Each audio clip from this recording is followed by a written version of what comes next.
আল্লাহ তাআলার বিচারের উপরে যদি শ্রদ্ধাশীল থাকেন, বিশ্বাস করেন, তাহলে আমাকে নিয়ে আর এরকম কাজ করবেন না। আপনারা আসল অপরাধীকে খুঁজে বের করুন, টেস্ট করা হোক যে আসলেই এ বাচ্চা বাবাকে। কি হুজুর, এখন কি হলো? ডিএনএ টেস্টে তো আপনি ছেলের বাবা বা আপনি সন্তানের বাবা হয়ে গেলেন। এখন আপনি কি বলবেন? আল্লাহর দোহাই দিয়েও আপনি কিন্তু এরকম ভাবে বলেছেন যে আমি সহ বিশ্বাস করেছি যে আপনাকে কেউ ফাঁসাচ্ছে। কিন্তু এখন এই নিউজটা দেখে কাকে বিশ্বাস করব, আপনাকে নাকি এই ডিএনএ টেস্টকে?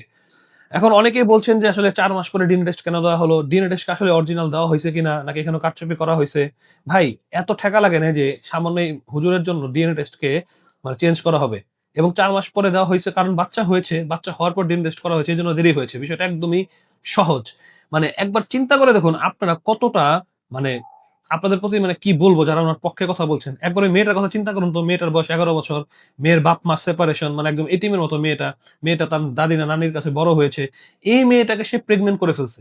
কত বড় শয়তান হইলে সে এই কাজটা করতে পারে? তাকে তো এখন ইসলামের বিধান অনুযায়ী তাকে রজম করতে হবে। রজম করে তাকে দুনিয়া থেকে বিদায় করে দিতে হবে। আমি চাই তাকে রজম করা হোক প্রকাশ্যে আমাদের জাতীয় মসজিদে এনে তাকে পাথর মেরে রজম করা হোক, এবং আমিও যাবো তাকে একটা পাথর মারার জন্য। এই শয়তানগুলোর জন্য ইসলামকে আজকে মানুষ হাসি ঠাট্টার পাত্র বানিয়েছে। এই শয়তানগুলোর জন্য এই মাদ্রাসার মুতামিমদের কিছু আছে এরকম আমি দেখেছি যারা এই কাজগুলোই করে বেড়ায়। এদেরকে পাথর মেরে দুনিয়া থেকে বিদায় করে দিতে হবে, এটাই ইসলামের বিধান। আর আপনি তার পক্ষে এখনো ছাপাই গাচ্ছেন, লজ্জা করে না? ওই মেয়েটার কথা একবার চিন্তা করে দেখুন, তার অবস্থা কি হয়েছে, তার অবস্থা এখন কি হবে, তাকে কে বিয়ে করবে বা তার দায়িত্ব কে নিবে?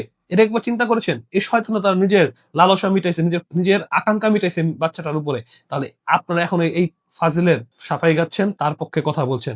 ডিএনএ টেস্ট থেকে প্রমাণিত যে সে তার বাবা। সে কতটা কনফিডেন্স নিয়ে বলেছিল যে আল্লাহর দোহাই, মানে এরকম ভাবে আমাদের মানে ইসলামের একটা কথা বলে, আল্লাহর কথা বলে আমাদেরকে ধোঁকায় ফেলে দিয়েছিল।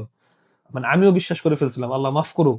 এরকম শয়তানদের যেখানে পাবেন সেখানে শায়েস্তা করবেন ইনশাআল্লাহ। মধু, ঘি, সরিষার তেল, খেজুর সহ আপনার নিত্য প্রয়োজনীয় ন্যাচারাল পণ্যগুলো নিতে পারবেন আমার শপ আলামিন হাল শপ থেকে। পণ্যগুলো নিতে এখনই আমাদের স্ক্রিনে দেওয়া হোয়াটসঅ্যাপ নম্বরে যোগাযোগ করুন।